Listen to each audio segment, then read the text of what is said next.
bergerak berbagi untuk negeri, guru penggerak majukan pendidikan, guru penggerak menghamba. Kita panjatkan puji syukur kita ke Zat Ilahi Robbi Allah Subhanahu wa Ta'ala, karena pada hari ini kita masih diberi kesehatan dan kesempatan sehingga kita bisa menghadiri acara diseminasi ini dalam keadaan sehat walafiat. Amin. Shalawat beserta salam semoga tercurah kepada junjungan kita Nabiyana wa Habibana Muhammad Sallallahu Alaihi Wasallam, kepada keluarganya, kepada para sahabat-sahabatnya, pada tabi'in-tabi'innya, bahkan kepada kita selaku umatnya hingga akhir zaman. Insya Allah kita mendapatkan syafaatul uzma di yaumil akhir. Amin. Bapak dan Ibu yang saya hormati, sesuai dengan undangan yang telah kami sebar, bahwa pada hari ini Sabtu 21 Januari 2023 akan diadakan diseminasi oleh calon guru penggerak. Diseminasi ini merupakan tugas individu yang harus diselesaikan oleh seluruh calon guru penggerak ketika modul-modul pembelajaran sudah selesai.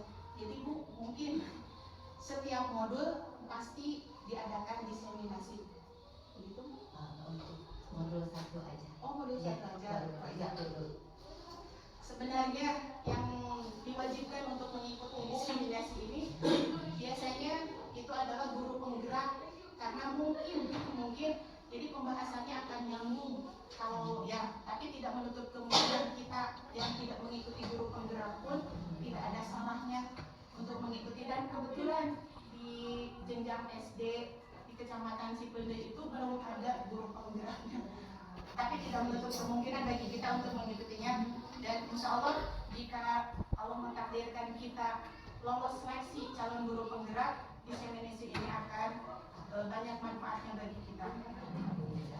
Dalam kesempatan ini, Qadarullah SDN 3 Cijawa memiliki dua calon guru penggerak, maka pada kesempatan ini pula materi yang akan disampaikannya oleh dua orang. Saya sebagai pembawa acara mohon izin terlebih dahulu untuk menyampaikan susunan acara yang akan terselenggara hari ini.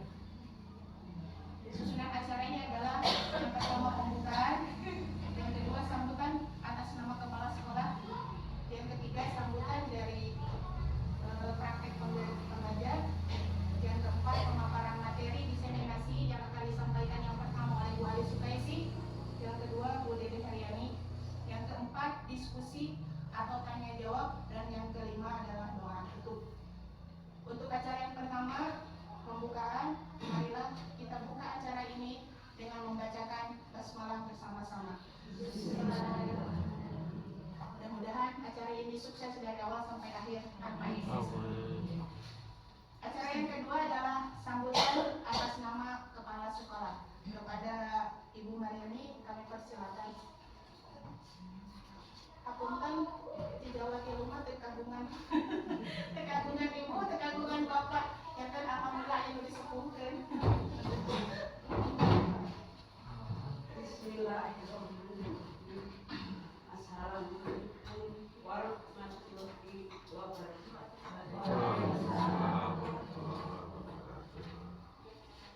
Ibu pembimbing, guru penggerak,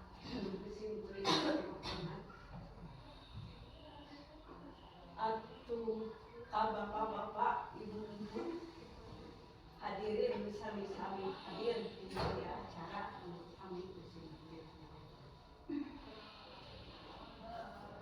Alhamdulillah, kurang sadayana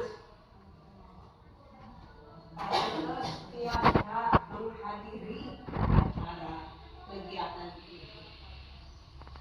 Walaupun sangat terbaik, ya.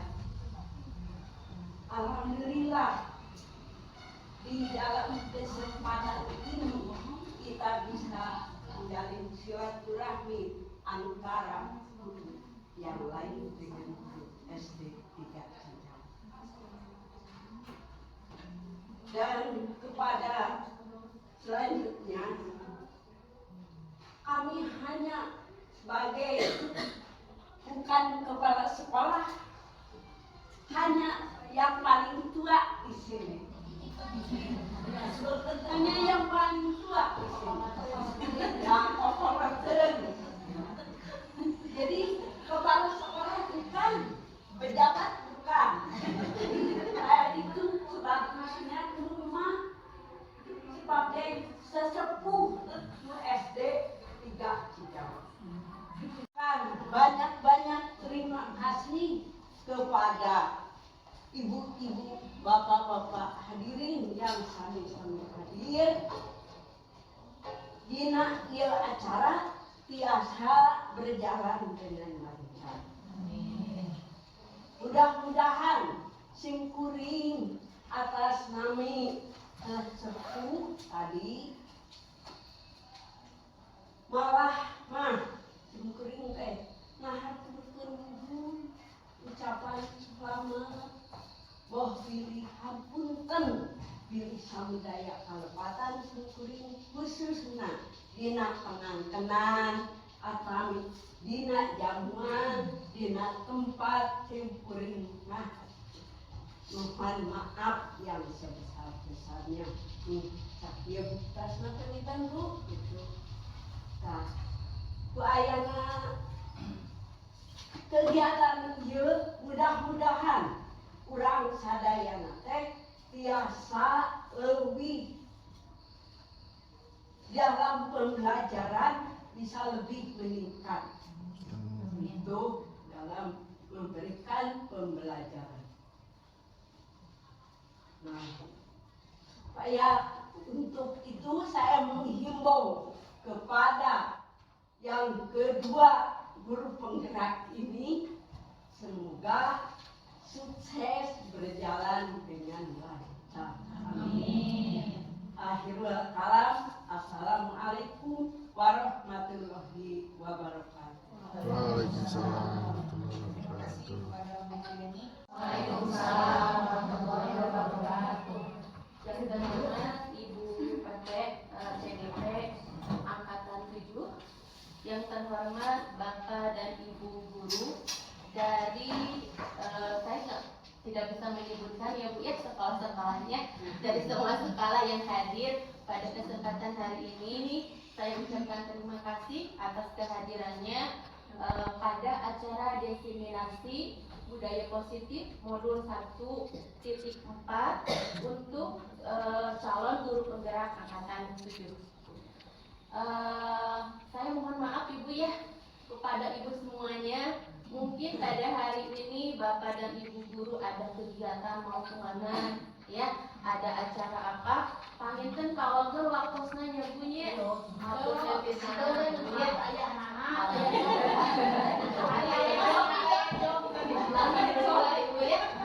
Terima kasih Ibu Bapak semuanya sudah hadir pada acara hari ini. Mudah-mudahan acara hari ini dapat bermanfaat bagi saya sendiri khususnya, umumnya bagi kita semuanya yang hadir pada saat hari ini. Amin. Dan pada sekolah-sekolah yang lain juga. Nah, saya pada kesempatan ini dapat berdiri di sini bukan berarti saya lebih dari Bapak dan Ibu guru, tetapi saya di sini sama dengan Bapak dan Ibu guru. Mungkin Bapak dan Ibu guru yang hadir di sini pengetahuannya, pengalamannya lebih dari saya. Jadi saya di sini hanya menjalankan tugas untuk memenuhi tugas akhir dari modul 1. Gitu ya Bu ya. Baik Ibu, Bapak, kita lanjut ke materi selanjutnya. Seperti yang telah tadi Ibu Alis pakatkan, ini ada hubungannya atau kaitannya dengan materi yang telah Ibu Alis pakatkan, yaitu tentang kebutuhan dasar manusia. Di sini mungkin kita orientasinya untuk murid kita dulu ya Bu ya. Panginten dan orang dewasa juga sama ya Bu ya, punya kebutuhan dasar manusia. Nah, pada kesempatan hari ini kita fokus dulu untuk membahas kebutuhan dasar manusia untuk siswa. Nah, setiap orang akan melakukan suatu tindakan atau perbuatan itu pasti ada alasannya dan ada tujuannya. Nah, pada saat ini sebelum ke materi selanjutnya, Salamintang akan diuraikan dulu apa itu pengertian kebutuhan dasar manusia yang pertama, kemudian nanti apa saja yang menjadi kebutuhan dasar manusia. Selanjutnya, apa dampak jika kebutuhan dasar manusia tidak terpenuhi terhadap pelanggaran peraturan dan tindakan yang tidak sesuai dengan nilai kebajikan. Di sini maksudnya, jika kebutuhan dasar manusia itu tidak terpenuhi, apakah siswa itu nanti akan melakukan pelanggaran terhadap peraturan atau tindakan yang tidak sesuai dengan nilai-nilai kebajikan. Kemudian yang terakhir dari paparan mengenai kebutuhan dasar manusia itu adalah yang beragam. Tujuannya di sini, di sekolah itu kita menghadapi banyak anak. Tentunya setiap anak itu memiliki karakter, sifat, dan kebiasaan yang beragam, berbeda. Nah, kita tidak bisa menghadapi semua anak itu memukul sama rata semuanya ya. Jadi setiap anak memiliki kebutuhan yang berbeda. Lanjut balik. Baik, yang pertama, kebutuhan dasar manusia. Apa yang dimaksud dengan kebutuhan dasar manusia? Kebutuhan. Kalau kebutuhan itu kira-kira satu atau banyak, Bu? Banyak ya, Bu ya. Iya, jadi keinginan yang ya, jadi di sini kebutuhan manusia itu merupakan unsur-unsur yang dibutuhkan oleh manusia dalam mempertahankan keseimbangan fisiologis maupun psikologis yang bertujuan untuk mempertahankan kehidupan dan kesehatan. Sebelum ke sini contoh yang real aja ya Bu ya, yang kita alami sehari-hari. Kita memiliki kebutuhan misalnya untuk makan, membeli pakaian dan yang lain-lainnya, itu kira-kira untuk apa Bu? Kelangsungan hidup. Ya, untuk kelangsungan hidup, yaitu untuk mempertahankan kehidupan dan kesehatan. Ya baik, Bu. Nah, sekarang apa saja yang menjadi kebutuhan dasar manusia? Kita abaikan dulu ya Bu ya, kebutuhan ibu-ibu ya Bu. Jadi di sini yang dibahas kebutuhan dasar manusia menurut Dr. William Glasser. Nah, kebutuhan dasar manusia ini ada 5. Yang pertama, kebutuhan untuk bertahan hidup. Yang kedua, kebutuhan kasih sayang dan rasa diterima. Mohon maaf. Yang ketiga, kebebasan. Yang keempat, kesenangan. Dan yang kelima, penguasaan. Ya. Nah, sebelum membahas satu-satu, di sini ada pertanyaan pemantik dulu nih Bu. Masalahnya, di sini ada Ibu Anita, guru wali kelas 2 di SD Tadi Kampuri, sedang bingung menghadapi ulah salah satu murid di kelasnya. Doni, beberapa anak di kelas 2 telah datang padanya dan mengeluhkan Doni yang seringkali meminta bekal makan siang mereka dengan paksa. Jika Anda menghadapi situasi seperti Ibu, bukan gitu ya, jadi Ibu Ambar ya, harusnya Ibu Anita ya. Ibu Anita maksudnya ya. Di sini jadi satu nama ya Bu ya. Jangan terpecah. Kok itu ada Ibu Anita di atasnya, di bawahnya Ibu Ambar. Punten Bapak Cantik. Namina Anita Ambar ya. Oh, Anita Ambar ya. Anita Ambar. Siap Bu. Anita Ambar. Iya baik, dilanjut ya Bu ya. Apa yang akan dilakukan? Menurut Anda, kira-kira apa alasan Doni melakukan hal itu? Nah, ibu-ibu jika misalnya menemukan kasus seperti ini, kira-kira apa yang akan kita lakukan terhadap Doni? Kira-kira bagaimana nih Bu? Yang biasa terjadi dipanggil, dimarahin, dimarahin,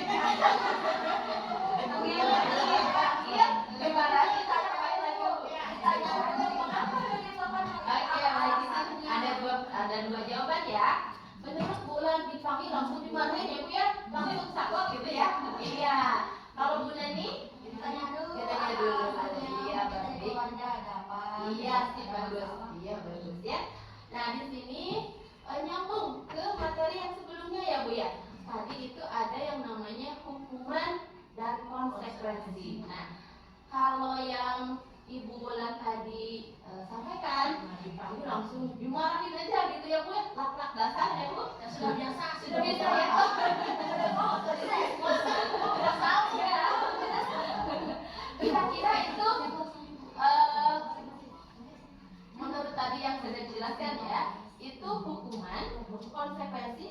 restitusi, Bu? Hukuman. Oke, baik. Kemudian yang Ibu Nani sampaikan pendapatnya tadi dipanggil dulu, ditanya dulu alasannya mengapa Doni suka mengambil makanan temannya dengan paksa gitu ya.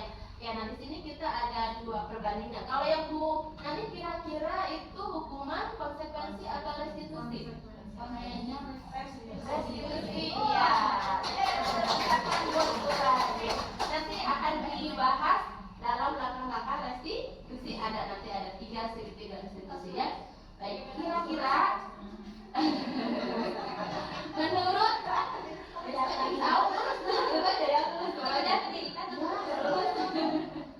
mudah-mudahan sadayana yang hadir hari ini bisa ikut guru penggerak dan bisa lulus ya Bu ya semuanya.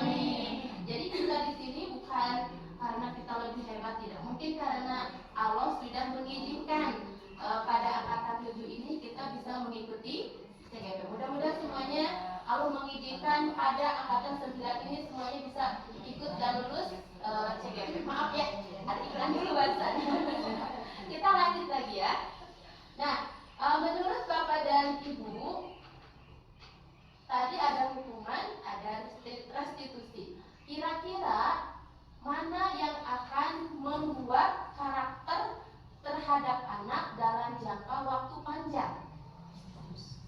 Restitusi, ya baik. Nah di sini itu kalau hubungannya dengan ada hukuman, konsekuensi dan restitusi. Nah di sini kalau hubungannya dengan kebutuhan dasar manusia, tadi mungkin Bu Nani memberikan jawabannya, ditanya dulu ya alasannya kenapa. Nah kira-kira di sini si anak itu memerlukan apa dari kebutuhan dasar manusianya itu?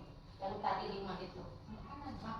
Makanan. Berarti di sini dia memerlukan apa? Perhatian dan kasih sayang juga ya. Kalau kita sayang terhadap anak kita pasti ya. Nah di sini kenapa kebutuhan dasar manusia diperlukan? Nah Bapak dan Ibu guru merujuk pada situasi yang dihadapi Ibu Anita di atas ya, dalam konteks penegakan disiplin positif. Di sini Ibu Anggar lagi ya. Jadi anak Anggarwati aja ya. Sebaiknya mencari tahu alasan Doni melakukan tindakan tersebut agar mengetahui kebutuhan mana yang sedang berusaha dipenuhi oleh Doni. Iya. Tadi yang sama ya disampaikan oleh Bu Nani. Jadi kita cari tahu dulu alasannya. Ya, lanjut. Nah, tadi ada 5 kebutuhan dasar manusia yang harus dipenuhi.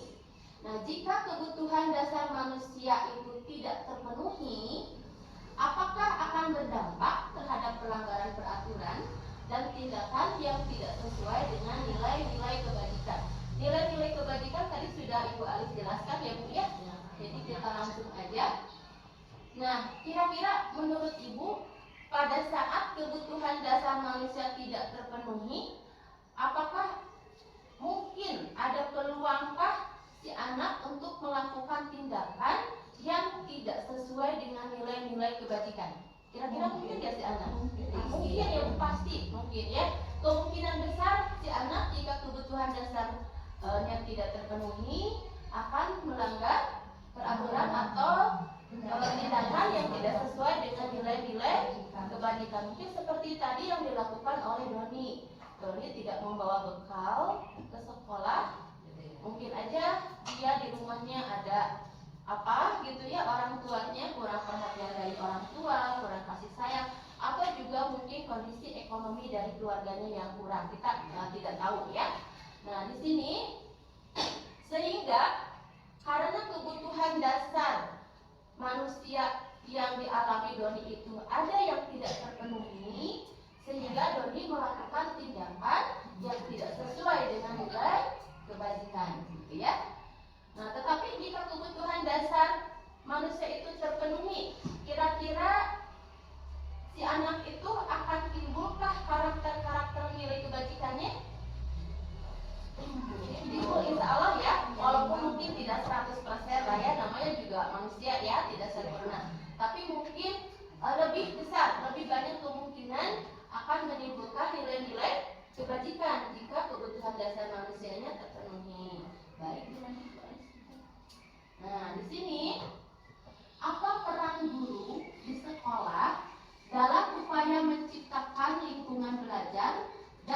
memenuhan kebutuhan yang beragam. Nah di sekolah, jangankan di sekolah ya Bu ya, di rumah kita punya anak 3. Sifat dan kebutuhan anak itu sama apa beda Bu ya? Beda. Cara menghadapinya juga beda. Cara memenuhi kebutuhan dasar manusianya juga pasti akan berbeda ya Bu ya. Apalagi kita sebagai guru di sekolah menghadapi anak yang banyak. Anak batur Ibu. Kami di restoran, jadi dong pakai sepuluh kasamaran ya.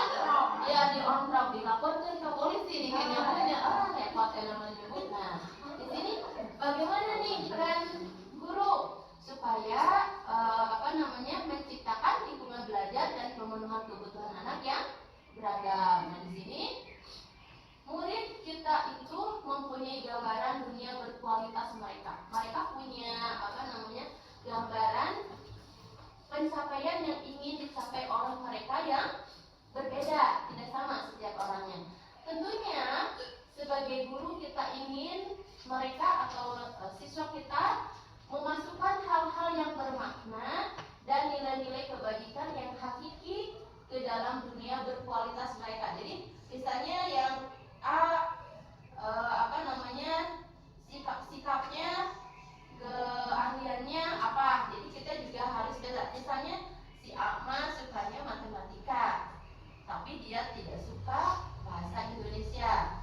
Si B dia sukanya dari IPA, tapi tidak suka matematika. Nah mungkin kedepannya kita bisa mengadakan pengayaan atau ekskul juga bisa ya. Kalau di SMP, di SMA mungkin SD juga udah ada ya Bu ya beberapa. Dan di sini juga sudah ada untuk tambahan pembelajaran matematika. Di SMP juga, di SMA sudah ada ekskul untuk bidang MIPA, untuk bahasa Inggris. Nah mungkin itu untuk menyalurkan bakat atau kemampuan atau kelebihan dari siswa supaya mereka mempunyai nilai kebajikan yang hakiki ke dalam dunia berkualitas mereka masing-masing. Nah di sini bila guru dapat membangun interaksi yang memberdayakan dan memberdayakan murid, maka murid akan meletakkan dirinya sebagai individu yang positif dalam dunia berkualitas karena mereka menghargai nilai-nilai kebajikan.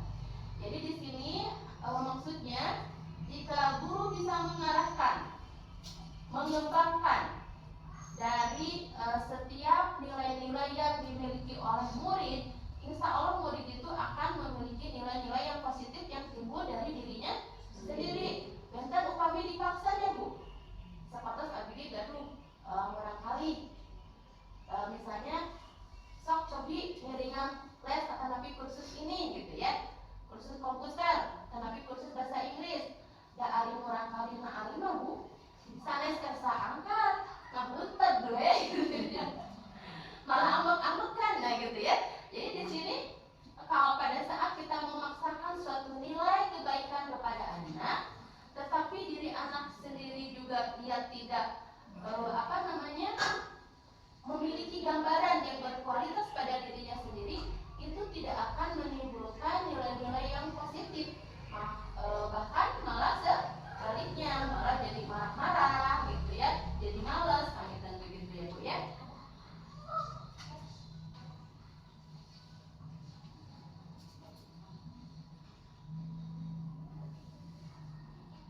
Bentar Ibu sampai tahu.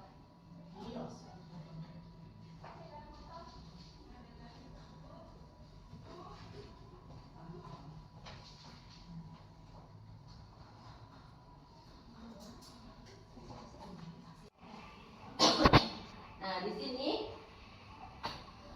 bagaimana kita menghadapi anak yang beragam. Nah, di sini kita mempunyai posisi kontrol ya Bu ya. Nah, di sini posisi kontrolnya itu ada 5 posisi kontrol. Kenapa saya langsung ke posisi kontrol aja ya Bu ya? Karena tadi restitusi sudah dijelaskan ya sama Bu Alis. Tujuannya juga sudah dijelaskan oleh Bu Alis. Jadi kita langsung aja ke 5 posisi kontrol Bu Alis.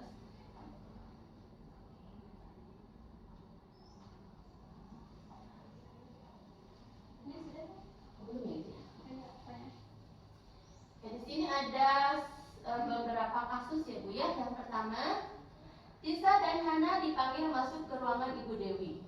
Kepala Sekolah SMA Makmur, Ibu Dewi baru saja mendapatkan pengaduan dari Ibu Tisa bahwa Hana menggunakan kata-kata kasar dan merendahkan Tisa di sosial media.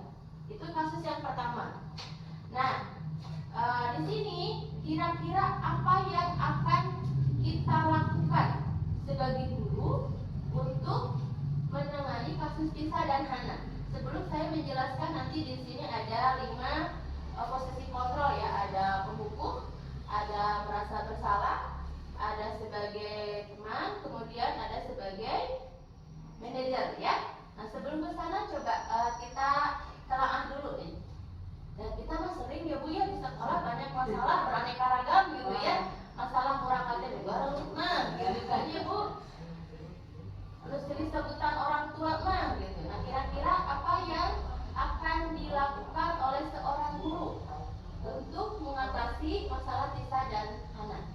Ya, silakan Bu Nani. Ini kan baru dari pengaduan Ibunda Tisa ya. Iya. Kalau mungkin sebagai guru kita harus bersikap adil dan bijaksana. Iya, Jadi tidak mendengarkan dari satu pihak saja gitu. Kita harus mengklarifikasi dulu nih, tabayun dulu kenapa nih pengaduannya. Terus kalau di medsos kan kita bisa lacak yang dulu benar nih. Terus kata-kata seperti apa yang dianggap merendahkan oleh Ibunda Tisa itu. Yes, bagus. Ada yang lain?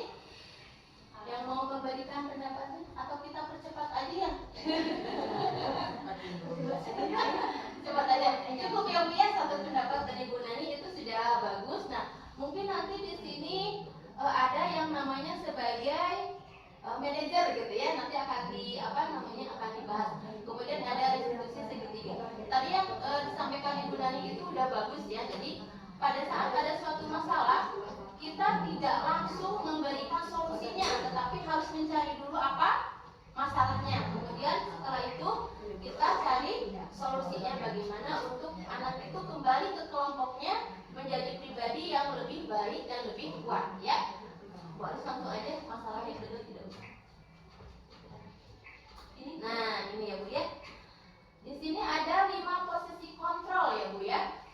Yang pertama sebagai penghukum, yang kedua pembuat merasa bersalah, yang ketiga sebagai teman, dan yang keempat sebagai pemantau, dan yang kelima sebagai manajer.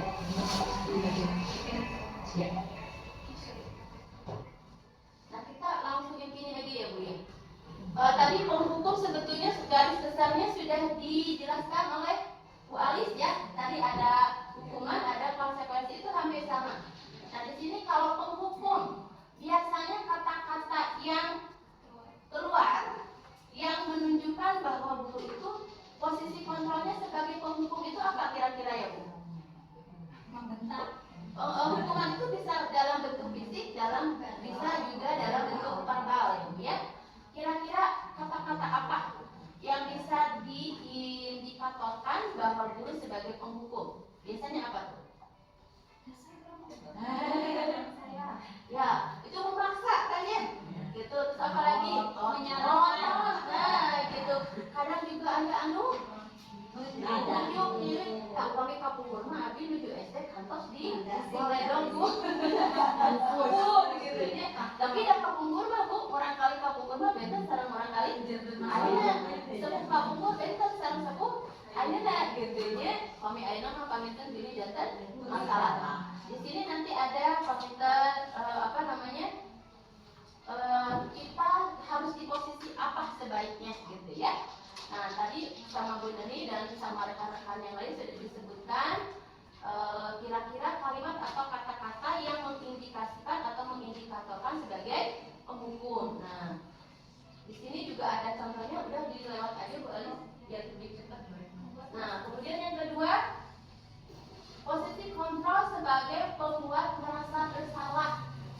Kira-kira upami kurang kali misalnya ibunya sana kami ada masalah nih sekarang dipanggil.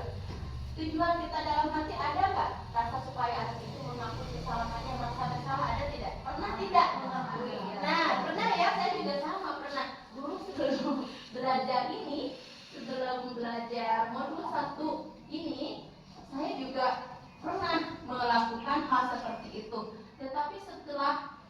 belajar ini, oh ternyata yang dilakukan itu salah, kurang tepat gitu. Harusnya ada langkah-langkah yang lebih baik.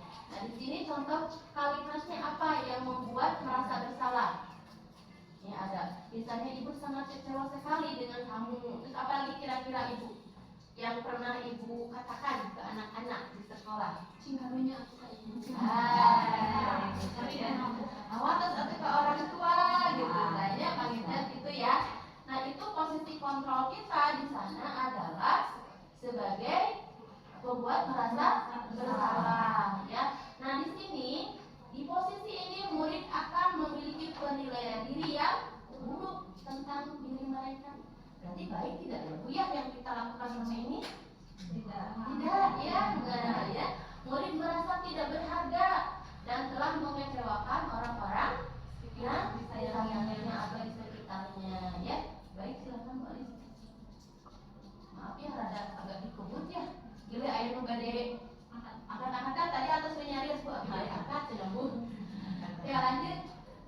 Ketiga yaitu posisi kontrol sebagai teman. Nah di sini guru pada posisi ini tidak akan menyakiti murid, namun akan tetap berupaya mengontrol murid melalui persuasi.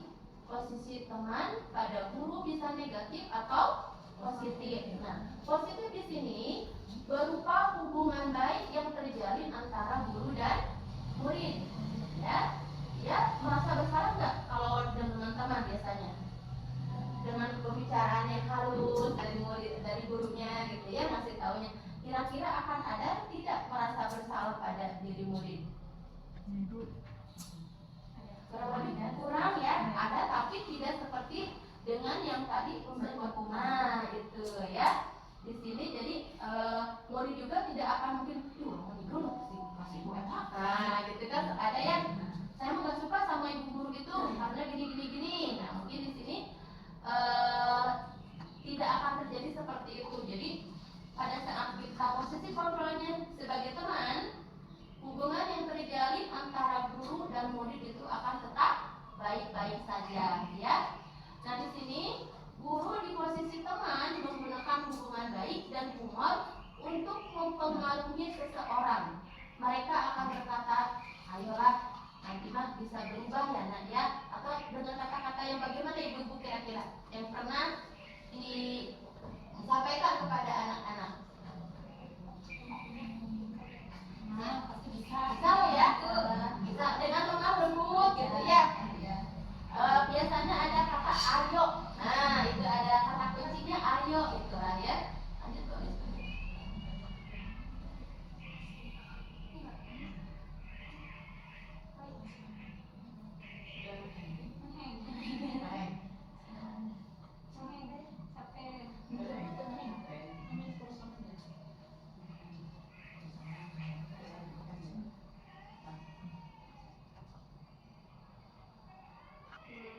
Di sini ayo ya, ada ayo ya. Lanjut aja Boris, dipercepat dulu aja yang barusan dulu.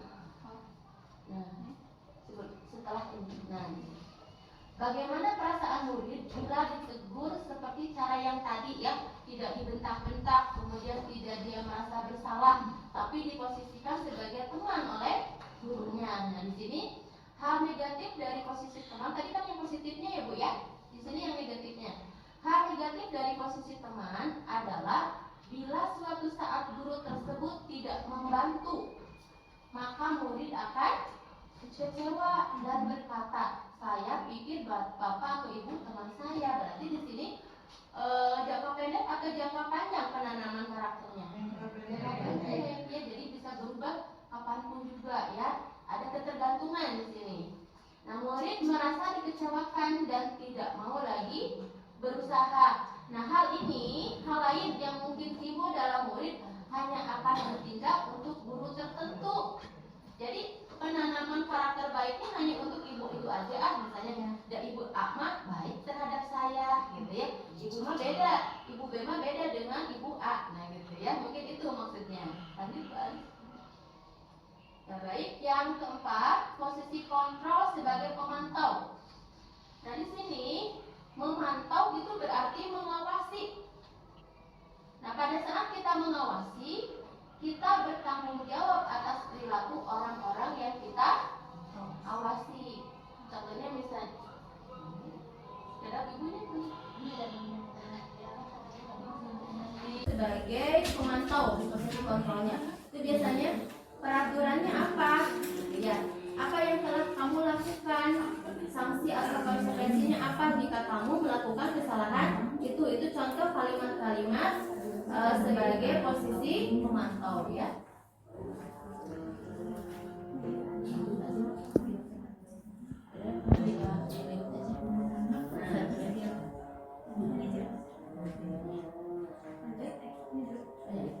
Nah, di sini bagaimana perasaan murid jika diperlakukan seperti ini? Jadi seperti dipantau, dimata-matai gitu ya Bu ya. Nah, di sini murid akan memahami konsekuensi yang harus dijalankan karena telah melanggar salah satu peraturan sekolah. Guru tidak menunjukkan suatu emosi yang berlebihan, menjadi marah atau membuat merasa berbuat salah. Murid tetap dibuat tidak nyaman, yaitu dengan harus tinggal kelas pada waktu jam istirahat dan mengerjakan tugas. Ini contoh masalahnya seperti ini. Misalnya anak disuruh mengerjakan tugas pada saat jam pembelajaran. Anak-anak lain sudah pada selesai mengerjakan tugas. Misalnya ada 1 atau 2 orang anak yang pada jam istirahat dia belum selesai mengerjakan tugas. Nah, di sini sama ibu gurunya yang lain istirahat, si anak itu tetap harus mengerjakan tugasnya pada saat jam istirahat. Ini maksudnya ke sana ya. Nah, sini guru tetap harus memantau murid pada saat mengerjakan tugas di jam istirahat karena murid tidak bisa ditinggal seorang diri. Jadi jangan sampai ataskan pekerjaan guru nama angkat kepangitan begitu. Jadi tetap pada saat si murid disuruh mengerjakan atau menyelesaikan tugasnya, guru juga harus tetap ada di ruangan kelas itu. Nah, kemudian posisi kontrol yang terakhir adalah sebagai manajer. Di sini manajer adalah posisi di mana guru berbuat sesuatu bersama dengan murid. Tetap sahoyong guru menghukum teh, memberikan sanksi itu.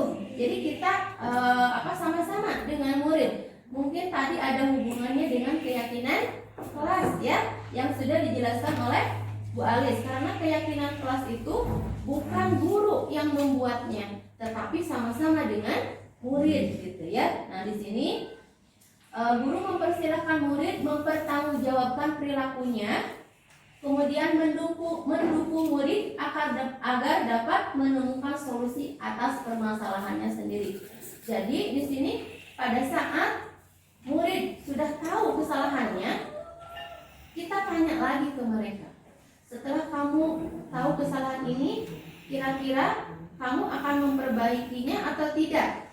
Kalau ingin memperbaikinya, apa rencana yang akan dilakukan oleh salah Bapak sekali ini?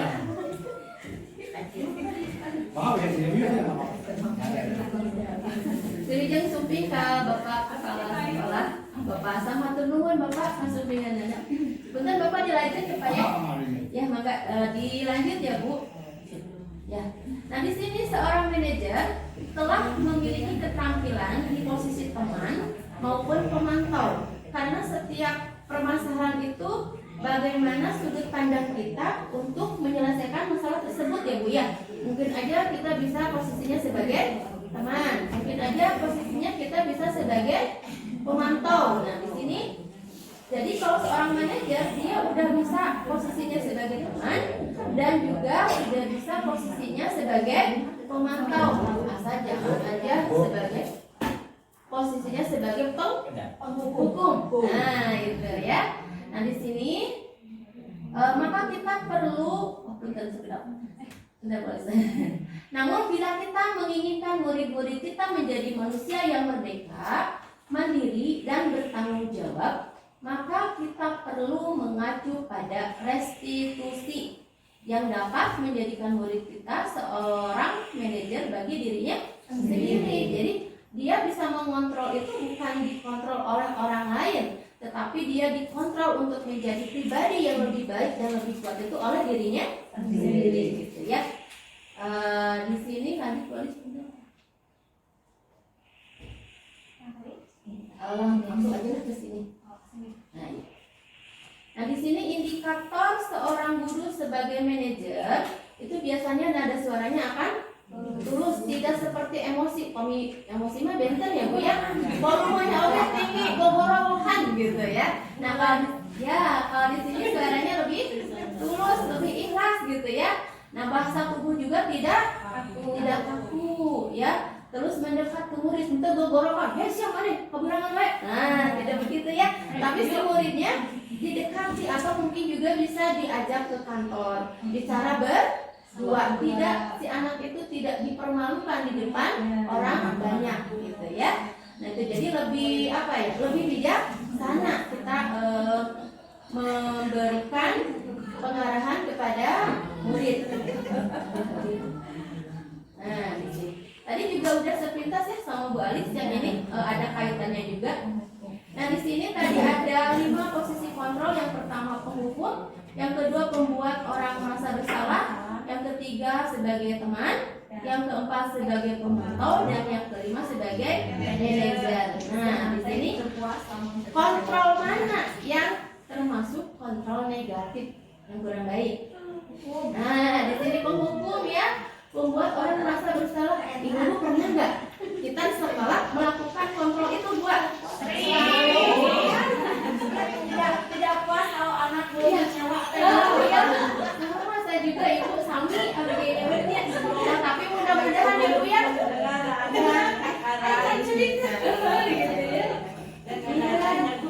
nah, tapi kira-kira ibu pada saat kita sudah melakukan posisi kita sebagai penghukum dan pembuat merasa bersalah, si anak itu karakternya akan lebih baik atau tidak? Kemudian kalau lebih baik, berubahnya dalam jangka panjang atau dalam jangka pendek? Jangka pendek. Ya, biasanya buang sampah pada tempatnya ya. Pada hari itu dibuang yang di mana? Bebas lagi gitu kan ya. Nah, berarti di sini belum penanaman nilai-nilai kebajikannya belum muncul dari diri sendiri gitu ya. Nah, itu. Masih di nah, di situ. Kemudian ada posisinya sebagai teman dan pemantau. Nah, di sini sudah termasuk ke perilaku kontrol yang positif. Jadi kalau teman dan pemantau mah baiklah ya di sini. Nah, di sini kira-kira kita juga kayaknya sami nyamunya atas kantornya atau sebagai teman, sebagai pemantau juga nama sami sadena atas kantor 5-5 aja Bu. Antar 5-5 ya,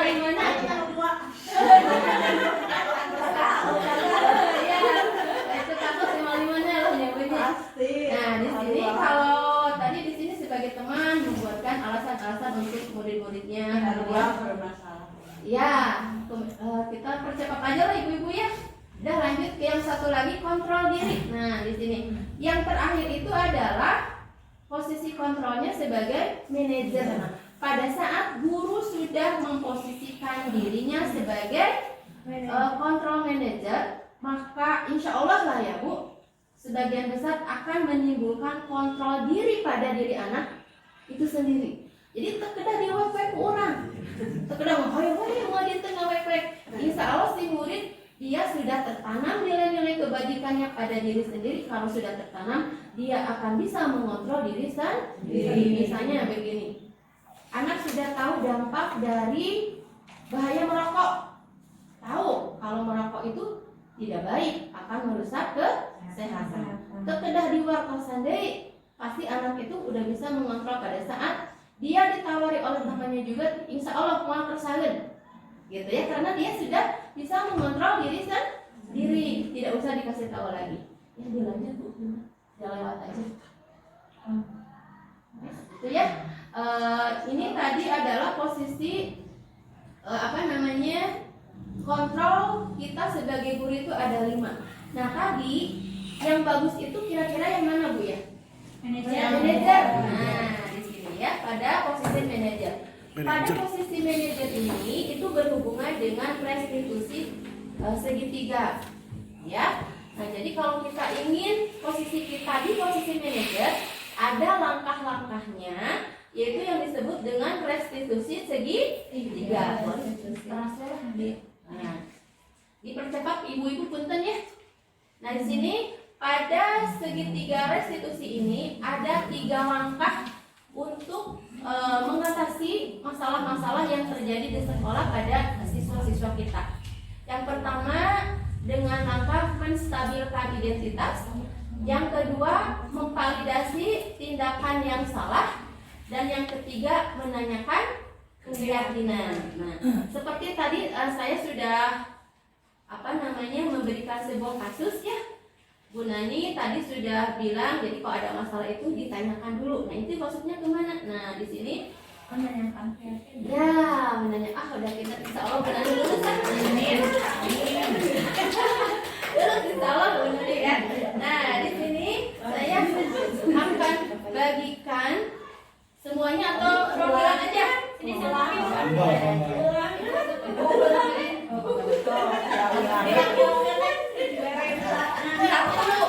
satu bangku satu aja ya.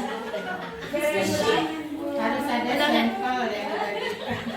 Harus ada sampel yang dibagikan. Bagikan dari Pak.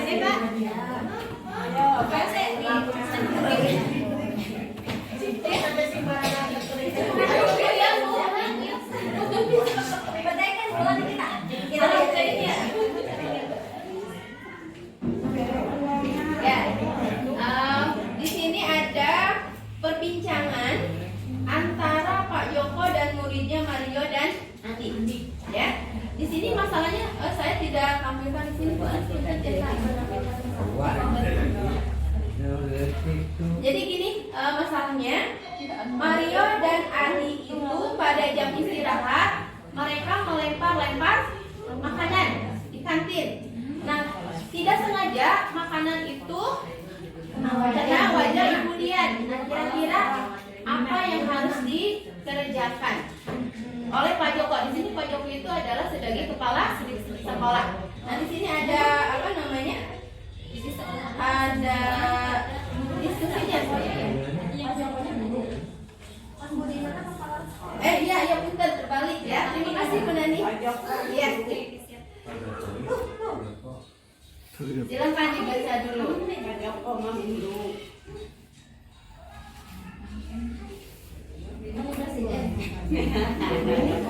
Tadi pada segitiga restitusi itu ada yang pertama menstabilitaskan yang sebelum segitiga restitusi. Nah, ini ya. Yang pertama ada menstabilkan identitas. Di sini setiap orang pasti pernah. Jadi misal pada saat menstabilitaskan identitas itu ada ciri-cirinya, misalnya begini. Pada saat si anak itu berbuat kesalahan, seorang guru bisa mengucapkan seperti ini. Setiap orang itu pasti pernah melakukan kesalahan gitu ya. Kamu bukan satu-satunya yang pernah melakukan ini, misalnya seperti itu. Kamu ibu panas gitu tapi saya kurang beli. Nah itu. Kemudian langkah kedua memvalidasi tindakan yang salah. Nah di sini biasanya di kata kuncinya gitu ya, kata kalimatnya. Kamu tentu punya alasan mengapa melakukan itu. Jadi kita tanya dulu alasannya kenapa melakukan itu. Kemudian setelah si anak mengungkapkan alasannya, kita tanya, adakah cara yang lebih efektif untuk mendapatkan apa yang kamu butuhkan? Misalnya seperti itu. Kemudian yang langkah ketiga yaitu menanyakan keyakinan. Nah, pada langkah ini kita bisa menanyakan nanti mungkin ya semua kelas bisa dibuatkan keyakinan kelas yang disepakati oleh semua siswa dan guru, ya. Nah, setelah itu kita tanyakan ke anak-anak, keyakinan kelas apa yang pernah kita sepakati. Nah, si anak-anak mengingat, ada ini gitu ya. Nah, setelah itu si anak tahu kalau dia melakukan kesalahan, oh iya, saya itu sudah melanggar keyakinan kelas. Nah, setelah itu kita boleh memberikan pertanyaan lagi. Apakah kamu ingin menjadi orang yang seperti apa? Kita tanyakan ke si anak, kamu ingin menjadi orang seperti apa? Maaf ya Bu ya. Misalnya anak itu ingin jadi orang yang disiplin, orang yang baik, orang yang memiliki menghormati orang lain, yang suka berbagi. Nah, setelah itu si anak dengan ada keinginan seperti itu, kita tanyakan lagi, rencana apa yang akan kamu lakukan untuk mewujudkan keinginan kamu itu. Jadi semuanya itu dibalikan lagi ke anak, dibalikan lagi ke anak. Tidak kita yang menyuruh, tidak kita yang menyalahkan anak. Anak jadi merefleksi ke dirinya sendiri. Saya ini salah apa ya? Kalau saya salah, saya harus bagaimana? Nah, gitu ya. Nah, mungkin seperti itu yang dapat saya sampaikan tentang segitiga restitusi. Ayah atas, nak atas, enggak. Bu Nani cobi. Mana atuh Ibu Ila mangga dikasih. Sekarang sih pada sakawe ya ngawala. Nah, dalam percakapan ini di sini ada yang langkah menstabilkan identitas, ada validasi tindakan, ada menanyakan keyakinan. Kira-kira pada percakapan mana yang menunjukkan menstabilkan identitas?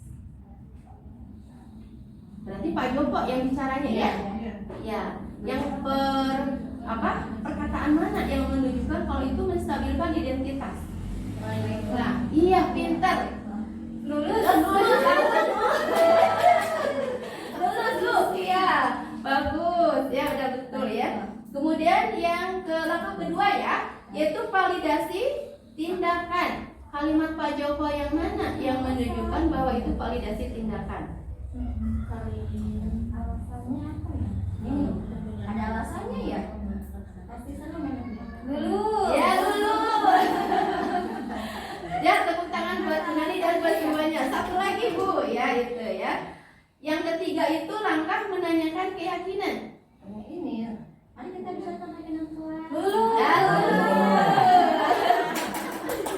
Ya, tepuk tangan buat Nani. Ya, baiklah mungkin Ibu itu ya tentang langkah-langkah restitusi segitiga restitusi. Kira-kira kalau kita sudah melaksanakan langkah-langkah segitiga restitusi ini, anak-anak akan lebih tertanam tidak nilai-nilai disiplin pada dirinya, nilai-nilai karakter baik pada dirinya.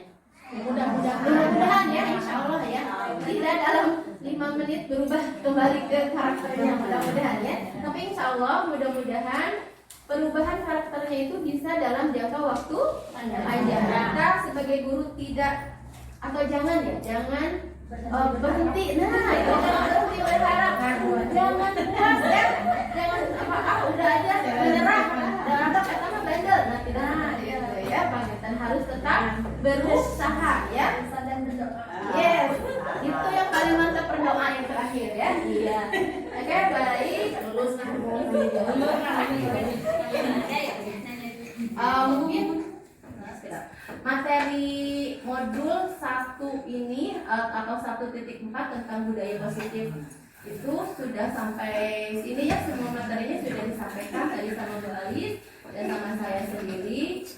Moga-moga ditranslate ke acara yang selanjutnya. Alhamdulillah paparan materi diskriminasi dari modul 1 ini telah selesai.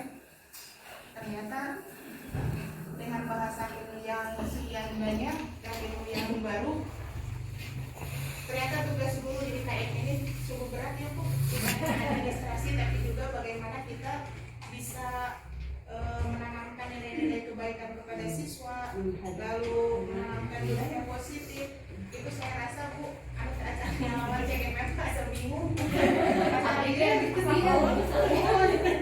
Nah, dalam hal ini tidak menutup kemungkinan banyak sekali permasalahan yang dihadapi oleh kita. Untuk itu, mumpung ayah di dia, ibu, bapak, mangga, jadi ayah anu badai dirugikan akan dikemukakan atau ditanyakan, mangga, mumpung ada ibu pengajar praktiknya, ada CGP-nya langsung, mangga biasa bisa ditanyakan langsung kepada beliau-beliau ini. Mangga silakan.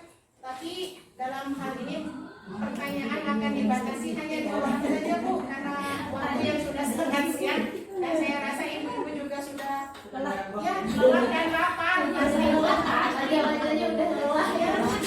Pernyataan. Ya. Atau apa saja bentuk tema yang penting ada. Pertanyaan. Kalau curhat Mungkin dari saya sedikit ya, menutup ya di akhir. Mungkin Bapak Ibu, budaya positif ini sebenarnya sering kita lakukan, cuma tidak teradministrasikan dan tidak runtut dan tidak terlepas dari kita seorang manusia. Kesabaran kita senantiasa aya batas, tapi tidak sabar kudu sabar tapi kemana.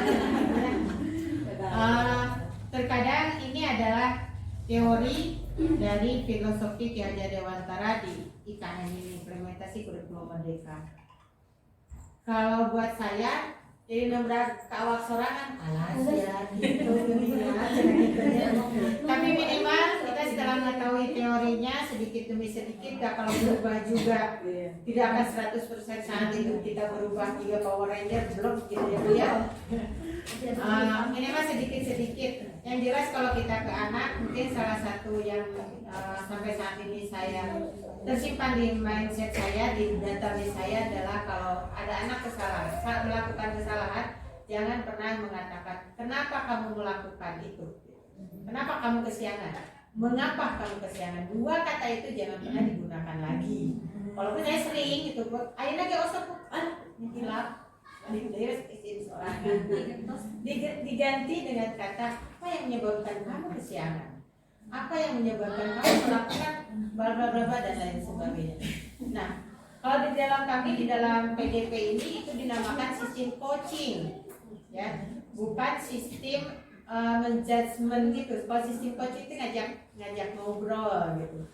Mungkin nggak tahu nih, karena saya belum pernah mengalami jenjang SD, walaupun saya mengalami karena saya ngebina pramuka aja, jadi di pramuka masuk happy dan ya. Kalau kayak saya di jenjang SMK, masalahnya kompleks Bu. Ya, kapan saatnya kita narik, kapan saatnya kita ngulur. Dia leleyan, beki ngalunjak, dikerasan karena kol, ya istilahnya. Jadi bagaimana caranya kita memposisikan atau mengolah rasa dan pikir kita terhadap anak, tentu saja anak orang lain yang katanya harus sebagai anak sendiri. Itu mungkin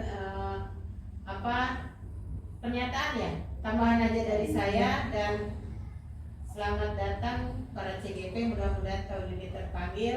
Amin. Kalau bertanya ke CGP, kumaha sih jadi CGP? Yang mending dirasain sendiri. Gitu aja ya, semoga yang lainnya. Mungkin dari Ibu Bapak Guru Sudah terwakilkan. Oh ini ya.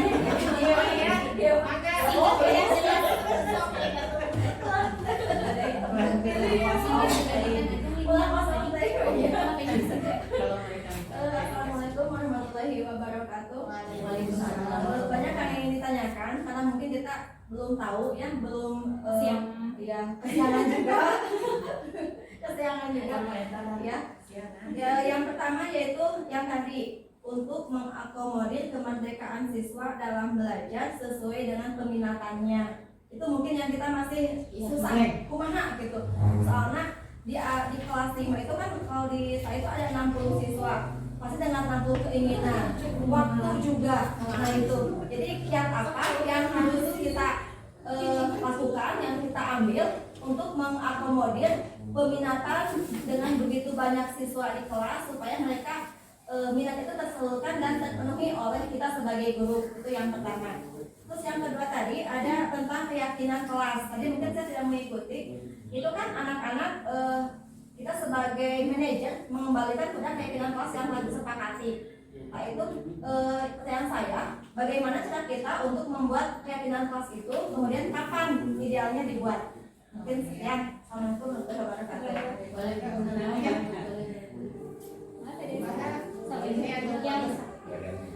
Terima kasih ke Ibu Nani yang telah memberikan pertanyaan yang luar biasa. Sami abdi oge liar Bu. Ya, mungkin ini juga saya juga belum membuat program itu, belum berjalan, tapi sudah ada di benak ingin membuat program itu.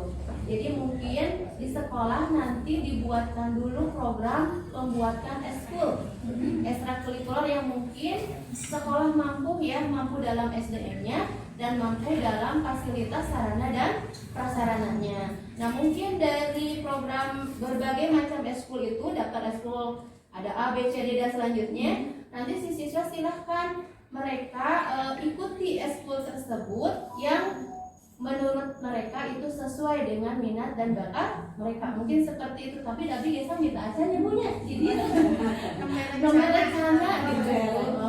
Gitu. Mungkin seperti itu. Maka pilih ayah nubade nabihan ya. Mungkin dapat saya tambahkan ya. Betul, tadi saya menguatkan daripada Bu Dede bahwa eskul adalah salah satu untuk melampiaskan hasrat ya, melampiaskan keinginan, melampiaskan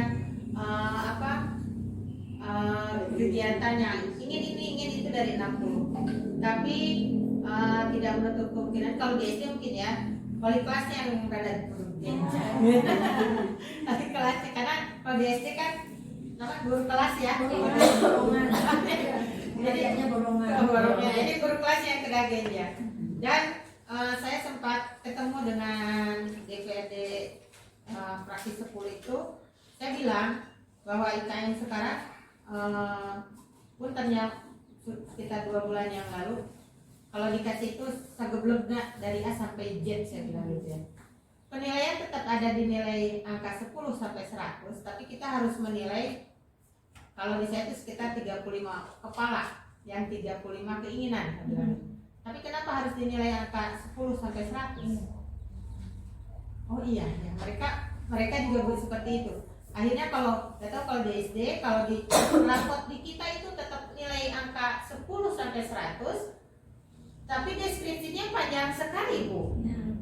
Betul tidak? Sama si A sudah menguasai mata pelajaran pokoknya matematika aljabar, tapi tak dia panjang sekali. Makanya saya bilang kenapa harus ada nilai 10 sampai 100 kalau kita harus menilai begitu. Kalaupun dia samakan ya kita juga nggak bisa anak sama semua 75 80 gitu. Mereka itu menjadi pemikiran mereka juga yang dibawa itu kemarin ya. Ada Pak Dede Yusuf, saya bilang begitu dari ya untuk sistem penilaian yang selanjutnya kita ikuti aja Pak kata dia.